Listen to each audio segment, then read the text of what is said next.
Laurentides, assurément, c'est croisé ce matin, c'est-à-dire la Chambre de commerce de l'industrie du Saguenay-du-Fjord, l'Union des préfets du Saguenay-Lac-Saint-Jean et bien entendu Promotion Saguenay. Je pense que vous êtes des gens qui sont habitués. Je rappelle que vous disposez de 10 minutes pour nous faire part de votre exposé, puis par la suite, nous procéderons à la période d'échange avec la partie du gouvernement et la partie des oppositions. La parole est à vous. Merci, Monsieur le Président. Bonjour à tous, membres de la Commission. Merci de nous accueillir aujourd'hui. Je me présente, Yannick Baillargeon, préfet de la MRC du Domaine du Roi. Aujourd'hui, je représente M. Louis Ouellette, qui est président de l'Union des préfets du Lac-Saint-Jean. Je suis accompagné aujourd'hui de Mme Sandra Rossignol, PDG de la Chambre de commerce et d'industrie Saguenay-le-Fjord, M. Stéphane Nacaz, directeur de l'Union des préfets, Mme Claudia Fortin, directrice générale adjointe de Promotion Saguenay. L'Union des préfets du Saguenay-Lac-Saint-Jean est l'instance régionale qui regroupe les préfets de 4 municipalités régionales de comté, ainsi que la ville de Saguenay. Elle constitue un lieu de concertation et de représentation politique visant à défendre les intérêts collectifs de la région auprès des instances gouvernementales et des partenaires socio-économiques. Le Saguenay-Lac-Saint-Jean vit une situation paradoxale. Nous avons une économie dynamique, diversifiée, portée par l'agriculture, l'aluminium, la foresterie, le tourisme et plusieurs projets énergétiques en développement. Nous sommes en situation de quasi-plein emploi avec un taux de chômage de 4,3 %, bien en deçà de la moyenne de 5,7 % québécoise. Nous sommes en situation... cette rareté de main-d'œuvre menace la survie même de nos entreprises. C'est un fait. Il faut régionaliser l'immigration. Une réduction plus importante des seuils risquerait d'aggraver la décroissance démographique et de compromettre la vitalité économique de la région, déjà confrontée à des défis de rétention et d'attractivité. Le Saguenay-Lac-Saint-Jean s'est doté d'une stratégie régionale de la main-d'œuvre afin de coordonner et de structurer les efforts d'attraction, de rétention et d'intégration des talents. Bien que la stratégie régionale mette en place des actions concertées, la réalité du marché demeure marquée par des pénuries dans plusieurs secteurs prioritaires. De nombreux employeurs font face à des besoins pressants qui, sans solution temporaire, compromettent la continuité de leurs opérations, leurs contrats et, par conséquent, l'économie régionale. Notre PIB régional est en augmentation, mais il faut soutenir cette croissance dans une période d'incertitude économique. Dans ce contexte, nous recommandons au gouvernement d'accentuer ses efforts auprès du gouvernement fédéral afin d'instaurer une clause grand-père permettant aux employeurs de conserver les travailleurs étrangers temporaires déjà présents sur le territoire régional afin d'assurer la continuité des opérations et de préserver l'expertise acquise. Les personnes qui m'accompagnent vont également préciser leurs recommandations afin de vous exposer un portrait complet de l'importance de l'immigration économique pour notre région. Je terminerai en disant que les mesures que nous proposons ne sont pas des demandes irréalistes. Elles sont le fruit d'une concertation régionale approfondie, documentée par des données concrètes et portée par l'ensemble de nos acteurs économiques et municipaux. Sans ces ajustements, nous risquons de voir partir des entreprises, de perdre des centaines d'emplois de qualité et de compromettre des projets structurants pour l'avenir de notre région. L'immigration bien gérée n'est pas un problème à résoudre pour nous. C'est une solution essentielle à notre développement et à notre vitalité démographique. Merci, Monsieur le Président. Merci. Bonjour, Monsieur le Président. Je me présente, Sandra Rossignol, PDG de la Chambre de commerce et d'industrie Saguenay-le-Fjord. La CCISF fait partie du plus grand regroupement de gens d'affaires du Québec, soit la FCCQ. Et fidèle à sa mission, elle favorise le développement, le maillage, la représentation de milieux d'affaires, tout en défendant activement les intérêts économiques du Saguenay-Lac-Saint-Jean. Dans le cadre de la consultation qui nous occupe, l'immigration représente bien plus qu'un outil de réponse aux besoins des entreprises de chez nous. Elle constitue une condition de base pour assurer la continuité des activités économiques, maintenir les services à la population, enrichir le tissu social, soutenir la vitalité démographique du territoire. Il s'agit d'un enjeu stratégique pour l'avenir de notre région. D'emblée de jeu, permettez-moi de souligner la volonté du gouvernement d'accroître la part des personnes immigrantes permanentes déjà présentes au Québec. Mais l'urgence d'agir demeure présente. Certaines entreprises, comme dans le domaine industriel ou touristique, témoignent de situations où l'absence de travailleurs étrangers temporaires qualifiés pourrait forcer le refus de contrat, voire l'interruption temporaire d'activité. Et ces risques ne sont pas théoriques. Ils sont documentés, mesurables, comme l'indique le sondage de l'Union des préfets du Saguenay-Lac-Saint-Jean, et comme le témoignent aussi des centaines d'entreprises qui sont venues aujourd'hui, ce matin, cet avant-midi, devant l'Assemblée nationale. La volonté d'automatiser, d'innover, d'augmenter la productivité est bien présente chez les entrepreneurs régionaux. Toutefois, l'automatisation ne peut remplacer la main-d'œuvre dans tous les cas, particulièrement lorsqu'il s'agit de métiers spécialisés, de tâches de précision ou de services à la personne. À l'Université du Québec à Chicoutimi, 35 des étudiants sont internationaux. Au cycle supérieur, cette proportion dépasse 50 %. Ces étudiants ne sont pas seulement des chiffres, ils sont la relève, l'innovation, la vitalité de nos campus et de notre économie. Face à cette réalité, nous attirons votre attention sur les recommandations suivantes. Faire pression auprès du gouvernement fédéral afin d'imposer une clause grand-père pour les travailleurs étrangers dans notre région. Maintenir les niveaux actuels de travailleurs étrangers temporaires et d'étudiants internationaux et surtout, ne pas les réduire davantage. Et, vous l'avez entendu à plusieurs reprises au cours de cette consultation, améliorer la régionalisation de l'immigration. En 2024, seulement 1,1 % des immigrants permanents se sont établis au Saguenay-Lac-Saint-Jean, alors que nous représentons 3,2 % de la population québécoise. Le Saguenay-Lac-Saint-Jean fait face à des défis majeurs, une rareté de main-d'œuvre persistante, un vieillissement démographique, des difficultés d'attractivité et de rétention, ainsi qu'une pression accrue sur les entreprises et les établissements d'enseignement. Et j'aimerais attirer aussi votre attention, on en a parlé beaucoup, sur certains métiers où il est fortement en déficit. On parle de soudeurs, beaucoup de soudeurs, de mécaniciens, d'équipements lourds, de postes d'infirmiers, de techniciens en génie électrique et électronique, de machinistes ainsi. L'immigration, tant temporaire que permanente, s'impose comme un levier essentiel pour assurer la vitalité économique, sociale et démographique du Saguenay-Lac-Saint-Jean. Il faut trouver des solutions ensemble. Merci beaucoup, Monsieur le Président. Merci. Merci, Monsieur le Président. Je me présente, Claudia Fortin. Je suis directrice générale adjointe de promotion Saguenay. Donc, en complément des personnes qui m'accompagnent, laissez-moi vous présenter plus précisément les résultats de notre enquête menée auprès de 200 entreprises de la région du Saguenay-Lac-Saint-Jean. Les résultats sont sans équivoque. Les nouvelles règles fragilisent profondément la capacité des entreprises régionales à maintenir leurs opérations, leurs investissements et leur compétitivité. Plus de 1150 emplois sont menacés dans notre seule région. Les pertes de contrats anticipées atteignent 52,5 millions de dollars. Un tiers des entreprises ne pourront plus respecter leur engagement contractuel. Certaines entreprises sont déjà forcées de se délocaliser à court terme. Ce n'est pas une menace hypothétique, c'est une réalité que nous vivons maintenant. Ces nouvelles règles compromettent le renouvellement de permis pour les travailleurs actuellement en poste et freinent l'embauche de nouveaux travailleurs étrangers temporaires, malgré les investissements importants en automatisation. Derrière chaque statistique, il y a des emplois menacés, directs et indirects. Par exemple, dans les métiers spécialisés comme la soudure, c'est toute la chaîne de montage qui sera affectée et donc les autres travailleurs de l'entreprise.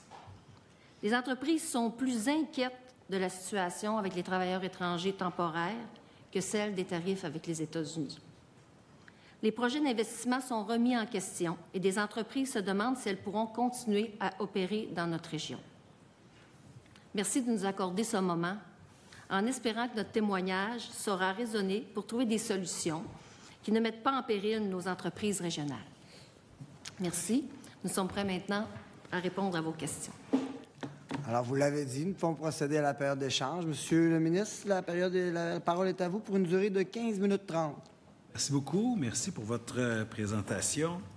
Je vois dans un de vos mémoires, il y a plusieurs mémoires qui ont été présentées, je pense que c'est le mémoire de l'Union des préfets, page 8, vous demandez d'évaluer la capacité d'accueil avant de fixer des cibles régionales. Déjà, il y a la notion de cible régionale que je trouve intéressante, qu'on n'avait jamais eue avant, mais j'entends les groupes beaucoup nous parler des réalités régionales, des besoins régionaux. Laissez-moi vous dire que Je suis perméable à ça, à force d'entendre des gens en parler. La notion de cible régionale, c'est intéressant. On pourrait y revenir. Mais évaluer la capacité d'accueil avant de fixer des cibles régionales, ça serait quoi nos indicateurs de capacité d'accueil? Merci, M. le ministre, pour la question. En fait, souvent, l'enjeu qu'on a vu dans les dernières années, c'est effectivement, il y a beaucoup de gens qui sont arrivés sur le territoire et dans la stratégie de main-d'œuvre qu'on a renouvelée, les gens nous ont parlé de c'est quoi les capacités d'accueil, donc c'est quoi les cibles? La capacité en termes de logement, en termes de places en garderie, en termes de services à la population. Qu'est-ce qu'il faut regarder? C'est quoi nos capacités qu'on peut évaluer? Puis je pense qu'il faut le faire régionalement. Et il faut surtout regarder dans les grandes municipalités, dans les petites municipalités, parce que ces gens-là ont des besoins.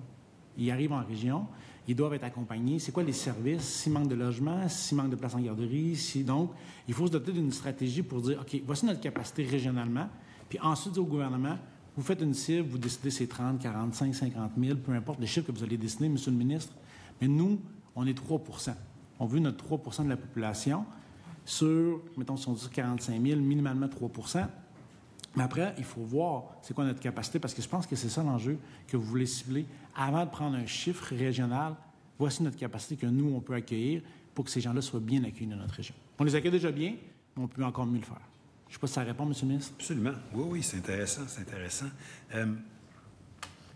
Il y a des... on peut penser que si on fait venir quelqu'un qui n'a pas de qualification, de diplomation, de profession particulière, vient s'installer ici, utilise notre capacité d'accueil. Si je fais venir quelqu'un qui vient travailler vraiment dans le domaine de la construction, qui aide à construire des logements, peut-être qu'il va nous aider à accroître notre capacité d'accueil. Si je fais venir des enseignants, qui va permettre de scolariser des enfants d'autres migrants, peut-être qu'il va accroître la capacité d'accueil. Donc, je trouve ça intéressant. Les gens nous mettent des mots dans la bouche. Là, on ne prétend pas que la pénurie de logement est causée par l'immigration ou que tous les enjeux de chômage sont causés par l'immigration. Ce qu'on dit, c'est que lorsqu'on est en situation de pénurie de logement, de chômage élevé chez les jeunes, de pénurie d'enseignants, bien, on ne peut pas faire venir 50, 100 000 personnes de plus. On n'est pas capable de loger les gens qui sont sur le territoire. Mais si on fait venir des gens, justement, qui viennent enseigner, qui viennent construire, qui viennent travailler parce qu'ils viennent répondre à un enjeu très précis sur le marché du travail, on a un bon pairage, bien à ce moment-là, peut-être que dans 1 an, dans 2 ans, notre capacité d'accueil va même augmenter. Mais là, on est dans une situation un peu particulière où on a beaucoup, beaucoup d'enjeux. Donc, c'est pour ça que je voulais vous entendre vraiment sur la notion de capacité d'accueil. Puis, une fois qu'on l'a établi, cible régionale, vous êtes au minimum notre population. J'ai trouvé ça très intéressant. J'ai vu beaucoup de mémoires, mais celui-là, vous avez dit, on est 3 de la population, puis on a 1,1 des migrants. Ça montre un enjeu. Et ça montre que le débat ne peut pas porter seulement sur est-ce que le scénario à retenir, c'est 25 000 permanents ou 35 000 ou 45 000, d'autres disent 80 000, 100 000. 100 000 nouveaux permanents l'an prochain au Québec. Si vous en avez 0,5 dans votre région, on va créer des chômeurs à Montréal, des fermetures d'entreprises dans votre région. Peut-être qu'à 40 000 ou à 35 000 migrants, mais avec un pairage régional, avec un transfert de certains travailleurs étrangers temporaires chez vous vers le statut permanent, avec des diplômés régionaux chez vous qui deviennent permanents aussi, bien là, on est ailleurs. Et c'est ce changement de paradigme que je nous invite à prendre, pas qu'on ne débatte que de l'orientation du nombre total. Hein. On a proposé 6 éléments, puis souvent, on s'accroche au seuil, ce qui est intéressant, mais il n'y a pas que ça. Vous avez parlé de... il y a des gens avec des métiers spécialisés qui viennent. Et ça m'amène la question, lorsqu'on y va sur les travailleurs étrangers temporaires, vous l'avez bien dit, notre revendication, là, c'est une clause grand-père. On veut arrêter qu'Ottawa nous enlève des travailleurs. Ça, c'est clair. Mais est-ce qu'ils sont tous d'égale importance? Est-ce qu'on peut penser que dans le secteur manufacturier, ou dans des gens qui ont une qualification spéciale dans les métiers spécialisés, on pourrait même en avoir davantage et peut-être moins dans d'autres catégories. Et c'est là que je veux vous entendre si vous avez une flexibilité d'une entreprise à l'autre, d'une catégorie d'emploi à l'autre. Que je vous ai nommé tout à l'heure, Monsieur le ministre, on parle de soudeurs, de mécaniciens d'équipements lourds, de postes d'infirmiers, de techniciens en génie électrique et électronique, de machinistes. C'est vraiment les professions qui sont en déficit et vous pouvez retrouver ces chiffres-là auprès de votre gouvernement. Ça vient de votre gouvernement. C'est certain que les entreprises manufacturières sont extrêmement impactées dans notre région, extrêmement impactées.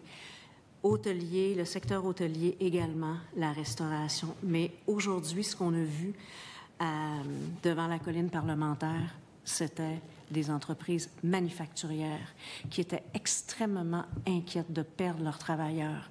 Et ce n'est pas les étudiants qui peuvent les remplacer. C'est vrai que les étudiants ont manqué de travail cet été. On l'a tous vu. Mais ces postes-là, c'est en majorité des travailleurs étrangers temporaires qui les occupent. Et s'ils partent, si on réduit le pourcentage, eh bien, c'est carrément des quarts de travail qui vont disparaître. Et des quarts de travail, bien, peut-être que l'entreprise ne sera plus rentable. Et peut-être que l'entreprise disparaîtra ou sera délocalisée. Alors, c'est une inquiétude qu'on a sur vraiment notre économie régionale. Et je vous dirais même plus sur l'économie du Québec, Monsieur le ministre. La mobilisation a fait jaser, puis c'est très bien comme ça. J'ai été interpellé en mêlée de presse par les médias. Mais qu'est-ce que vous répondez aux entrepreneurs, là, au tissu économique québécois qui ont quitté leur région, sont venus au Parlement? Puis ma première réponse en boutade, je me dis, bien, c'est bien, mais ils se sont trompés de Parlement. Mais bon, ils viennent ici, ils passent leur message. Probablement qu'ils vont continuer jusqu'à Ottawa, parce que la mesure que vous dénoncez, essentiellement, c'est une mesure d'Ottawa. Puis j'ai dit, mais où est Mélanie Joly? Où est Stephen Guilbeault? Où est François-Philippe Champagne? D'habitude, il ne manque pas d'énergie. Ça serait bien qu'il la canalise pour arrêter de nous enlever nos travailleurs étrangers temporaires. Puis tout à l'heure, vous avez mentionné quelqu'un, un de vous quatre, je ne veux pas presser des intentions aux uns aux autres, vous êtes venus ensemble, mais on a dit, on demande un maintien des niveaux là, des travailleurs étrangers temporaires. Est-ce que c'est bien votre revendication de maintenir ces niveaux-là ou vous voudriez 10 20 100 de plus? Bon, Monsieur le ministre, vous avez tout à fait raison. On demande un maintien actuel. On veut le statu quo sur cette mesure-là. Vous avez mentionné qu'on devrait aller au Parlement fédéral pour faire cette demande-là. C'est bien évident que ça fait partie, mais ce qu'on est venu chercher aujourd'hui, c'est aussi un appui de votre part, justement, pour faire intervenir le fédéral à ce moment-là. Fait que c'est clair que oui, il va y avoir des démarches qui vont être faites en ce sens-là, mais la première étape était de venir ici aujourd'hui, justement, pour vous en parler. Bien, c'était une boutade. Je suis content de voir. De toute façon, on fait une planification pluriannuelle. On invite les groupes. On est bien content que vous soyez venus, là. Évidemment qu'on voulait vous entendre de toute façon. Puis la réponse, c'est oui, vous l'avez, notre appui. Comme je dis, j'ai fait plusieurs interventions publiques, mais aussi directement dans des appels privés. Puis dans des lettres officielles, on dit que les paroles s'envolent, les écrits restent. Les écrits sont là pour rester. Je sais même que les premiers ministres se sont parlé à ce sujet-là. Donc, ça s'est rendu au plus haut niveau. Je pense que j'ai des collègues qui veulent intervenir. Je vois que ma collègue me fait signe. Si vous permettez, Madame... Oui, Madame la Présidente, peut-être au sujet de la francisation, je ne sais pas. Merci. Député, la parole est à vous. C'est correct. Je suis partante pour la question, mais je trouve intéressant ce côté-là. Vous avez dans votre mémoire, vous mentionnez que la dépendance des entreprises locales envers la main-d'œuvre est dépendante. Et en fait, c'est. Oh, je m'excuse, hein, c'est en train de s'explique justement par la difficulté de recruter localement. Ça, moi, ça me. Comment je dirais ça? J'ai une question un peu étrange là-dessus, peut-être. C'est un petit peu étrange la question que je vais vous poser par rapport à ce constat-là. Mais comment vous arrivez à le voir? De quelle façon vous êtes capable de l'affirmer qu'il y a une... parce que localement, on n'est pas intéressé par ce genre de travail ou... Bien, je peux répondre. Madame la députée, en fait, lorsqu'on va chercher un travail étranger temporaire, c'est parce qu'on n'a pas eu la capacité de recruter chez nous. Donc, il n'y a pas une personne localement qui a appliqué sur le poste. C'est sûr qu'on aimerait que les gens travaillent dans nos entreprises, mais actuellement, c'est impossible. Il y a un entrepreneur qui me disait à Jonquière que, dans le comté de M. le Président, 25 de sa main-d'œuvre, 25 de son chiffre d'affaires représente la main-d'œuvre étrangère. Donc, lui, si ces gens-là quittent, ne sont pas renouvelés, bien, c'est 25 de son chiffre d'affaires.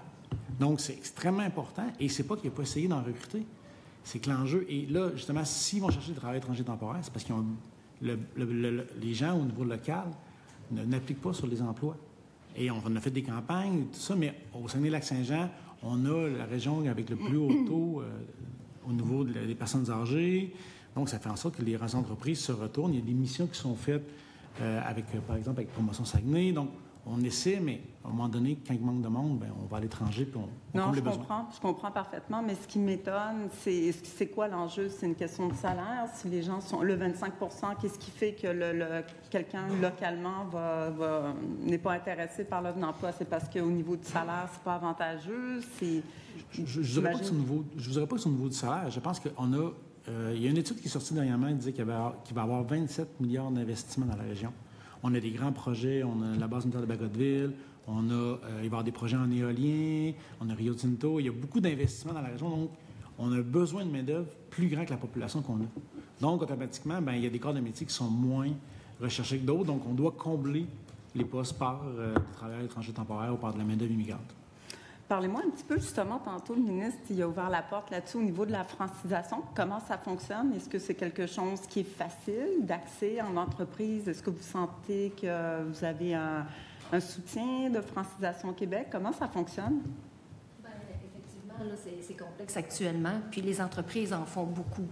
Okay. Ils francisent dans le milieu de travail et ils nous disent souvent qu'ils ont besoin là, du soutien là, du gouvernement du Québec pour franciser davantage. C'est un gros défi. D'accord. Par contre, dans notre région du Saguenay-Lac-Saint-Jean, 99 des gens parlent français. Donc, honnêtement, là, après plusieurs mois, plusieurs années, là, ils viennent à être francisés, mais les entreprises ont besoin de soutien à ce niveau-là. Expliquez-moi en quoi, parce que Francisation Québec en entreprise a quand même une offre de service intéressante là, pour franciser. C'est quoi les enjeux qui vont rencontrer les entreprises là-dessus? Parce qu'on peut franciser en entreprise, on peut franciser au moyen du... Bon, ça soit en présentiel, ça soit via... en tout cas, il y a toutes sortes de facilitateurs aujourd'hui. Qu'est-ce qui bloque? Bien, ce qu'on entend dire, c'est les horaires qui ne sont pas toujours adaptés là, aux réalités des entreprises. Donc, c'est plus difficile là, pour envoyer les gens là, dans des formations ou autres. Mais je ne pourrais pas vous dire précisément les raisons. Okay. Parce que je sais que Francisation Québec a fait en sorte là, d'être très adaptable, justement, pour respecter souvent les horaires, parce que pas tout le monde qui a envie non plus après des heures de travail ou, bon, être obligé de sortir pour suivre des cours. Donc, il y a quand même toutes sortes de façons là, de s'adapter. Mais vous sentez que c'est encore quelque chose... Un défi. Est-ce qu'il manque d'informations, selon vous? Est-ce que les entreprises devraient être davantage informées ou peut-être qu'elles connaissent simplement pas l'offre au complet? Je ne le sais pas. C'est une bonne question que vous avez. Peut-être que oui. Vous savez, vous avez une personne en région qui est attitrée au MIFI, hein? Oui. Donc, c'est quelqu'un avec qui vous pouvez toujours être en lien. Souvent, ces gens-là apportent beaucoup de réponses aux questions. Donc, on a tout réouvert, nos bureaux régionaux qui étaient fermés depuis plusieurs gouvernements précédents. Donc, nous, on les a réouverts justement pour faciliter les échanges avec le MIFI. Donc, c'est une solution comme une autre. On est là, on est tous en recherche de solutions. Oui. Donc, si vous me permettez ben oui. de compléter, les employeurs, comme disait ma collègue, sont déjà vraiment beaucoup sollicités, puis ils ne peuvent pas porter tout seuls la responsabilité de l'accompagnement. Puis, l'intégration linguistique est une chose, elle est très importante, mais c'est l'intégration aussi culturelle et sociale. Absolument, vous avez qui est raison. Extrêmement importante. Puis souvent, il y a un manque de ressources pour le faire. Puis ça ne peut pas être la seule responsabilité des entreprises. Les entreprises en ont beaucoup sur les épaules. Est-ce que vous avez des idées, vous avez des outils? Avez-vous des... J'imagine que vous devez avoir en tête certains outils à proposer pour justement faciliter. En 10 secondes. Ah. On est content parce qu'il y a vraiment une mobilisation régionale maintenant pour mieux accueillir et faire l'intégration culturelle que c'était. Merci pour les échanges. Nous allons quand même les poursuivre avec notre collègue de l'opposition officielle, le député de l'Acadie, pour une durée de 11 minutes 37, chers collègues. La parole est à vous. Merci, Monsieur le Président. Alors, bon début de soirée. Merci d'être là. J'ai eu le privilège de vous rencontrer plus tôt devant le Parlement aujourd'hui et d'écouter, évidemment, vos revendications. Ça vous dit quoi, vous, des forums régionaux, une décentralisation et la régionalisation de la planification en immigration? Est-ce que c'est quelque chose que vous voyez d'une façon positive? Oui, merci, M. le député. Effectivement, je pense qu'on a parlé avec M. le ministre tantôt qui a parlé de mettre des cibles au niveau de s'assurer que, justement, il y a une capacité d'accueil, mais également d'avoir une régionalisation. C'est aussi dans les décisions, dans le sens qu'on doit informer le gouvernement de nos besoins, de notre réalité. Puis, on a des secteurs prioritaires, comme Mme Rossignol l'a mentionné tantôt. Donc, effectivement, puis il faut arrimer ça aussi avec les besoins. On n'a pas parlé beaucoup. Hein. Le ministre était aussi ministre de l'Éducation à une certaine époque. Bien, l'arrimage avec la formation. Je pense qu'il faut aussi un arrimage avec la formation lorsqu'il y a des besoins pour aller cibler ces besoins de formation-là au niveau des étudiants pour qu'il y ait un arrimage avec les besoins des entreprises et les besoins de la société parce qu'on ne s'en sortira pas sinon. Donc, ça va prendre un arrimage autant au niveau d'établir les besoins et un arrimage au niveau régional. Merci. Là, je comprends que vous avez des enjeux avec, en fait, l'absence de planification dans toute la question des travailleurs temporaires étrangers parce que les règles changent tout le temps. Elles changent au fédéral, elles changent au provincial. Ça improvise pas mal, puis vous, ça ne vous aide pas. À ce niveau-là, une véritable régionalisation puis une planification régionale en tenant compte, par exemple, d'indicateurs économiques, parce qu'il n'y en a pas un qui est le même dans toutes les régions, est-ce que ça vous aiderait? C'est clair que ça nous aiderait. Puis c'est un peu le but de la régionalisation. C'est que chacun il va avec ses vecteurs à lui pour mettre en place cette stratégie-là. Je me permets un peu de revenir sur tantôt. On a des problématiques au niveau de la francisation, de l'intégration de ces gens-là, parce que ces organisations-là sont sous-financées souvent. Fait qu'à partir de là, c'est difficile de mettre en place ce genre de stratégie-là, puis de voir un peu plus loin que juste le lendemain. Parce que, oui, il y a le facteur employé, mais il y a tout le facteur humain aussi, à partir de là. Ces gens-là, on les a déjà accueillis. Ces gens-là, on les a déjà mis en place. On a déjà investi en eux. Puis eux investissent en nous, ils investissent du temps, ils investissent une confiance. Elle va disparaître, cette confiance-là. Puis c'est pour ça que c'est important que ce soit nous, à petite échelle, qui puissent mettre en place ces cibles-là, parce que c'est nous, sur le terrain, qui savons c'est quoi nos besoins. Là, je comprends que dans votre région, vous avez déjà un nombre de travailleurs temporaires étrangers. J'imagine que c'est variable, mais est-ce qu'il y en a qui sont chez vous depuis plusieurs années? Oui. Oui, il y a des travailleurs étrangers qui sont là depuis plusieurs années. Il y en a qui demandent des renouvellements. Il y a des gens qui veulent revenir. C'est clair que, oui, ça bouge quand même avec les projets qu'on a. On ne se le cachera pas, on n'est pas nécessairement une grande région. Mais on a beaucoup de projets. On l'a mentionné dans notre mémoire. C'est plus de 52 millions de projets qui sont à risque actuellement avec la stratégie qui est en place. Oui, c'est ce que j'ai compris. Donc, 52 millions de dollars, les nouvelles règles fragilisent, perte de contrat, oui. Donc beaucoup d'enjeux.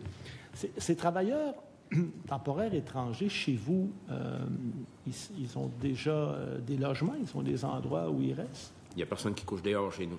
Ils sont tous logés, ils sont tous nourris, ça va bien, ils sont bien intégrés, même qu'ils participent aux activités, parce qu'on les fait participer à ces activités-là, parce que souvent, travailleurs étrangers, oui, de 8 à 4, ça fonctionne, mais la fin de semaine, on s'assure qu'ils fassent partie de la vie active de nos communautés. Puis ça, c'est important aussi pour eux puis pour nous.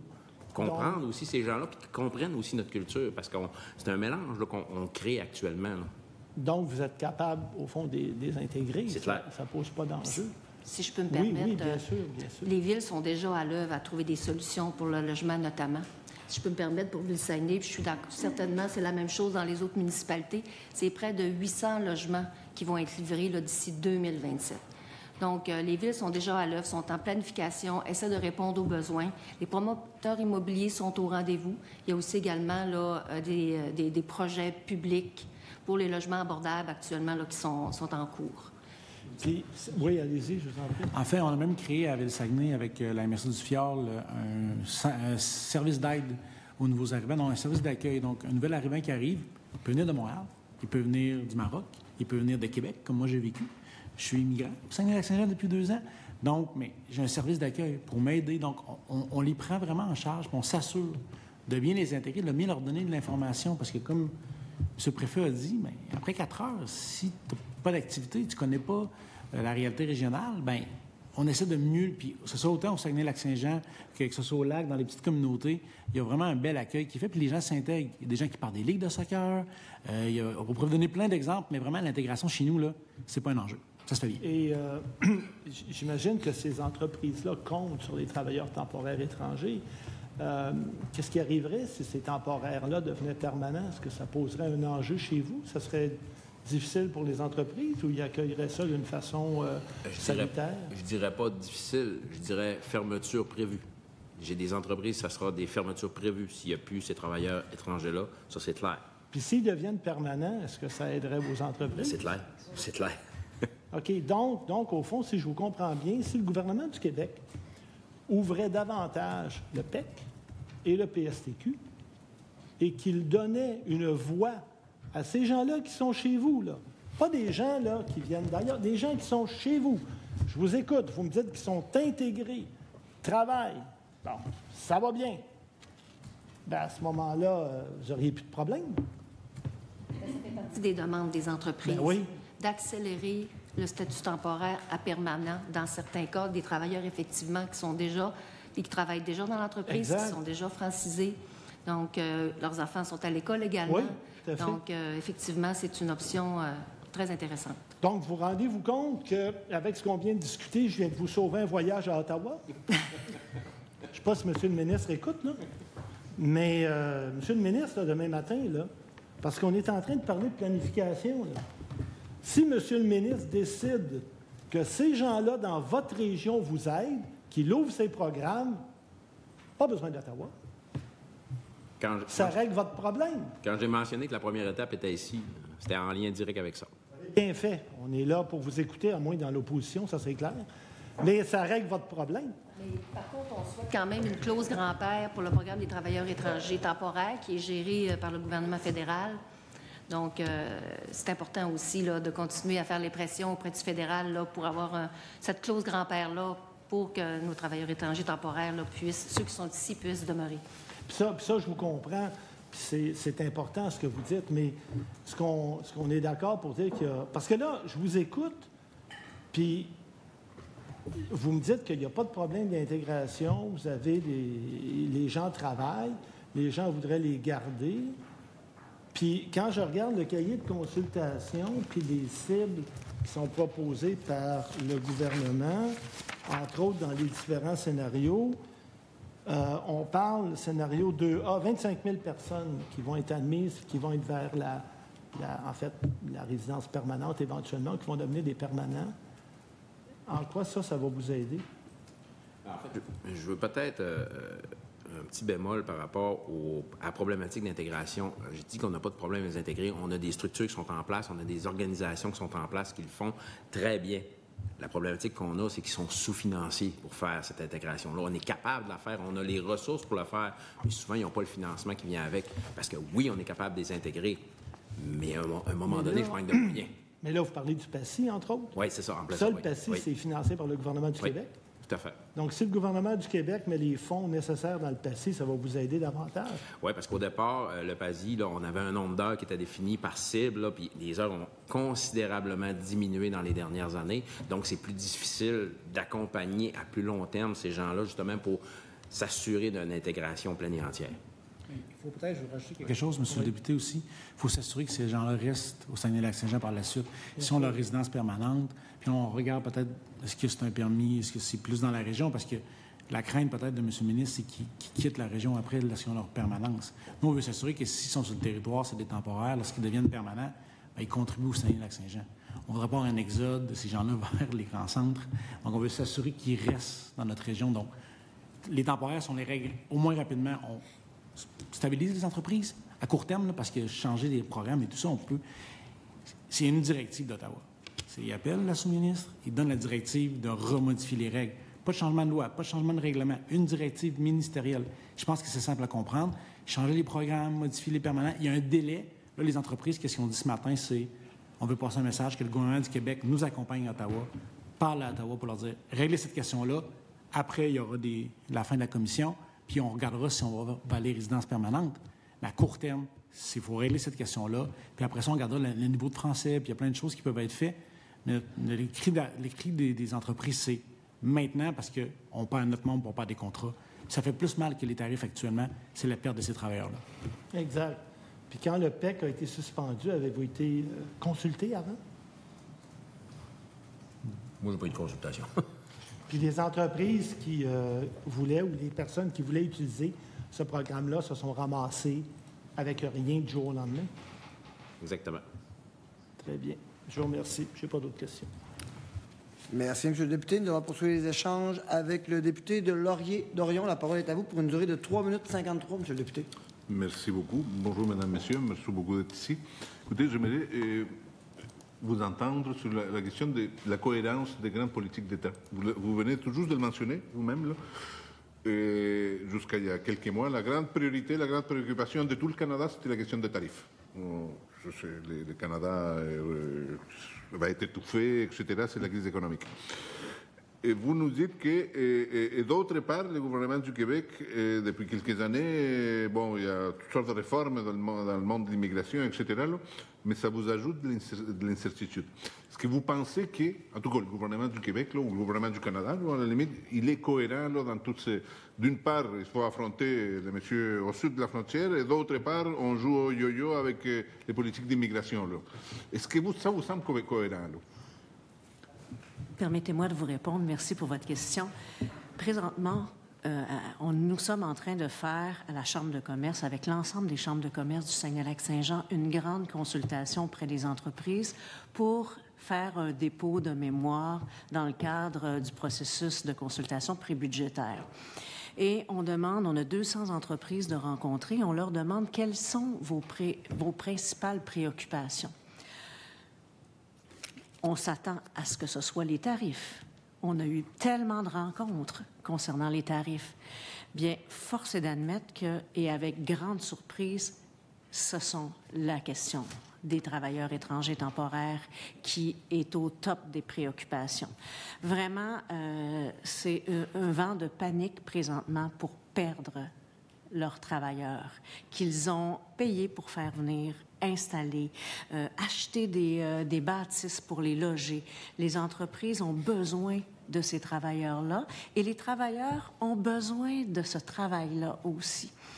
Ils sont intégrés dans la communauté et on a des exemples tous les jours. Alors, la préoccupation, elle est majeure.